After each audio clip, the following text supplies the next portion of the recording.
Good morning everyone. आज हमें इस चैप्टर की एक्सरसाइज करनी थी, तो इसके लिए सबसे पहले क्या है, टिक द राइट ऑप्शन। तो which of the following is a unicellular organism, इनमें से कौन सा एक यूनिसेल्युलर ऑर्गेनिज्म है, तो वो क्या है, अमीबा।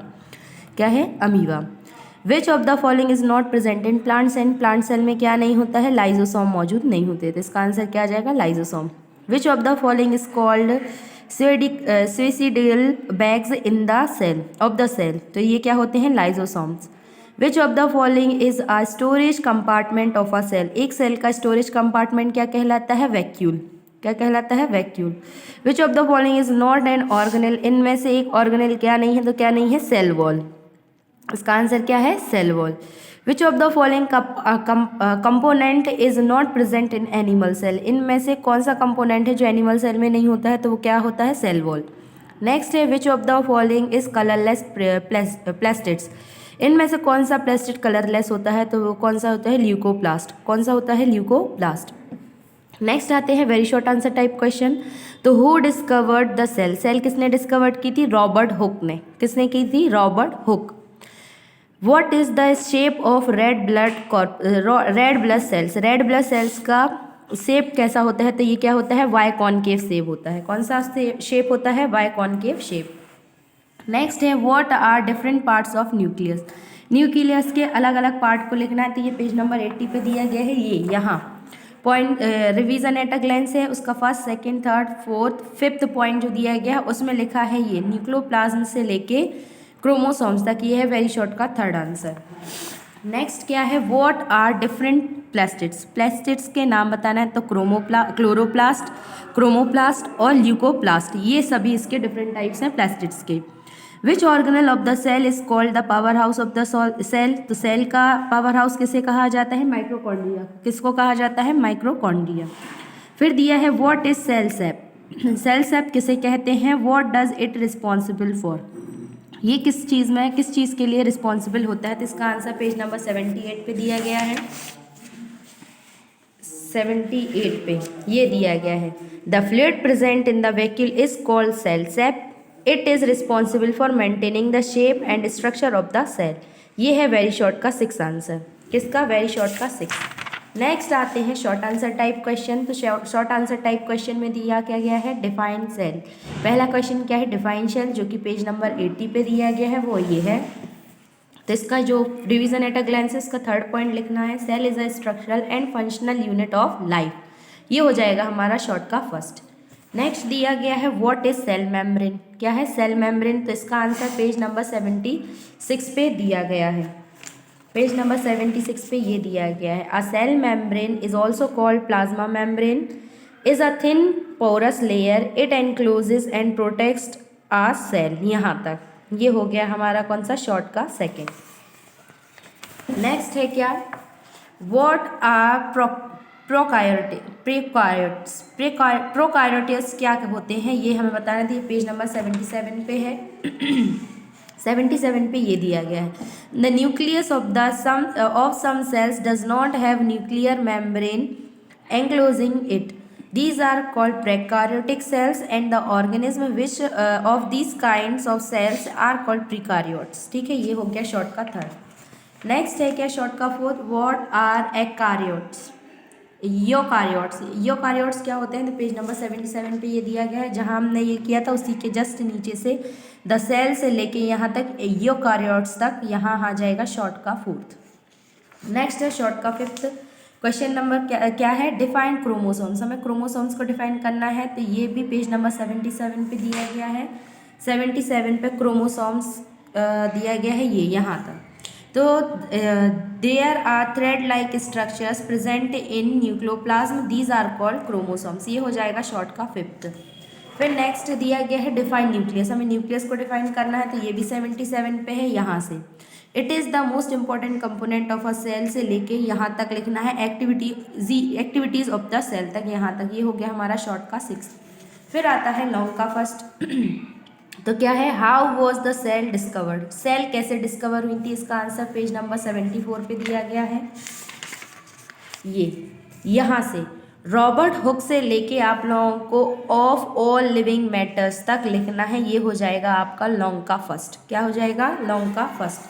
फिर सेकंड है लॉन्ग का सेकंड क्या है, what does the cell theory state. Cell theory हमें क्या बताती है, तो इसका आंसर 75 पे है ये, यहाँ से according to the cell theory. फिर ये यहाँ से लेके यहाँ तक लिखना है आपको, all cell arise from pre existing cells by division तक। ये हो जाएगा आपका लॉन्ग का सेकेंड। फिर लॉन्ग का थर्ड क्या दिया गया है, how do different shapes of cell allow them to do their functions. जो अलग अलग शेप्स होते हैं सेल के, वो उनको कैसे अलाउ करते हैं उनके फंक्शंस को परफॉर्म करने में। तो इसका आंसर भी 75 पे है। ये यहाँ से शेप्स ऑफ द सेल से लिखना है, तो पहले ये आप पूरा लिखोगे इसका फर्स्ट पैराग्राफ, सेल में बी से लेके कहाँ तक, फंक्शन इट परफॉर्म्स तक। फिर उसके बाद आप यहाँ लिखोगे, यहाँ से ये जो फर्स्ट है द बायकॉनकेव से लेके यहाँ तक एग शेल तक लिखना है आप लोगों को। ये हो जाएगा आपका लॉन्ग का थर्ड। क्या हो जाएगा, लॉन्ग का थर्ड। नेक्स्ट दिया गया है define the structure of a cell. Cell का स्ट्रक्चर डिफाइन करना है, तो ये 76 और 77 पे दिया गया है। ये यहाँ से तो सबसे पहले आप लोग कहाँ से लिखोगे, ये the structure of a cell से लेके यहाँ तक पूरा न्यूक्लियस तक लिखोगे। फिर उसके बाद हेडिंग डालोगे क्या, सेल मेम्ब्रेन और सेल वॉल। इसके अंदर आ सेल मेम्ब्रेन से लेके यहाँ तक रिस्ट्रिक्टिंग अदर मटेरियल्स तक यहाँ तक लिखोगे लॉन्ग के फोर्थ में। फिर इसके बाद नेक्स्ट हेडिंग डालोगे क्या, साइटोप्लाज्म। साइटोप्लाज्म में यहाँ से साइटोप्लाज्म से लेके इंक्लूडिंग वाटर तक लिखोगे।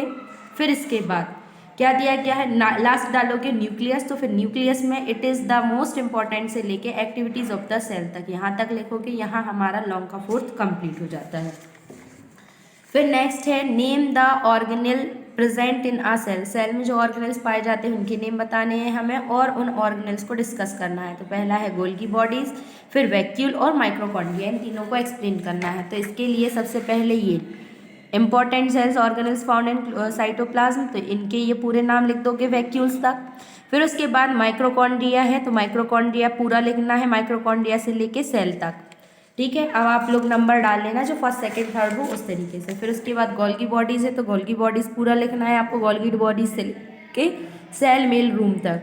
फिर वैक्यूल्स डालना है, वैक्यूल्स में आप लोगों को दीज आर स्टोरेज सेक्स से लेके नीड टू सर्वाइव तक लिखना है। फिर इसके बाद the fluid present in a vacuole से लेके स्ट्रक्चर ऑफ द सेल तक यहाँ तक लिखना है। ये आपका लॉन्ग का फिफ्थ कंप्लीट हो जाएगा। फिर आता है लॉन्ग का सिक्स्थ।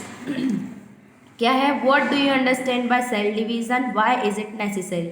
सेल डिवीजन से आप क्या समझते हैं और ये क्यों ज़रूरी होता है। तो सबसे पहले सेल डिवीजन की डेफिनेशन यहाँ से लिखनी है आपको।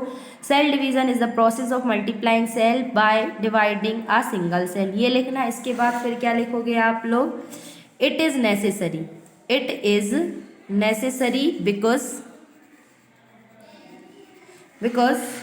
सम सेल्स ऑफ अवर बॉडी से लेके यहाँ तक कैंसर तक लिखना है आप लोगों को। क्या, लॉन्ग का सिक्स। यहाँ लॉन्ग के आंसर कंप्लीट होते हैं। फिर आता है क्या, ट्रू फॉल्स।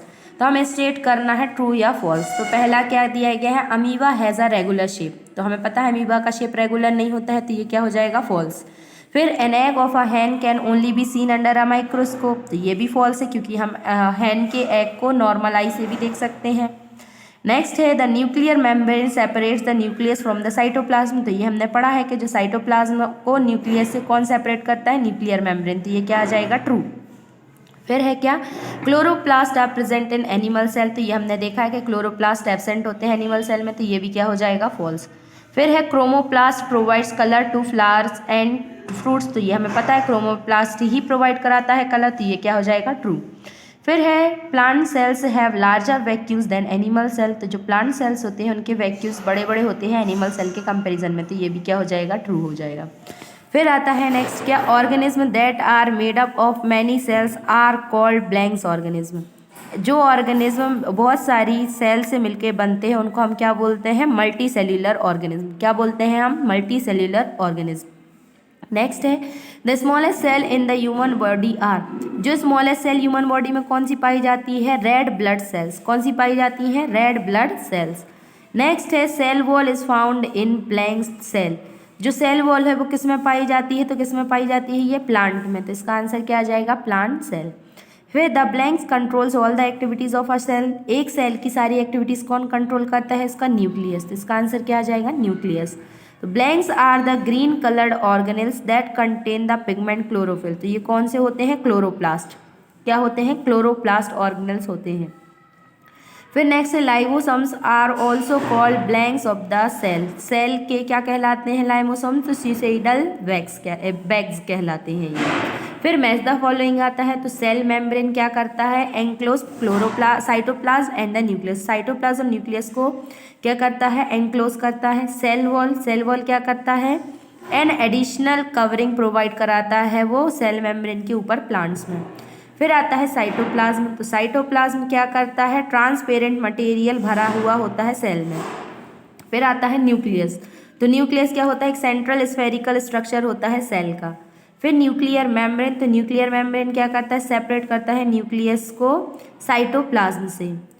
फिर राइबोसोम्स, तो राइबोसोम्स क्या होते हैं, प्रोटीन सिंथेसिस साइट्स होते हैं। और लाइजोसोम्स क्या होते हैं, जो डिस्ट्रॉय कर देते हैं ओल्ड सेल स्ट्रक्चर को, मतलब जो पुराने सेल स्ट्रक्चर्स रहते हैं उनको। यहाँ हमारी एक्सरसाइज कंप्लीट होती है इस चैप्टर की। नेक्स्ट क्लास में हम नेक्स्ट चैप्टर स्टार्ट करेंगे। Thank you and have a nice day all of you.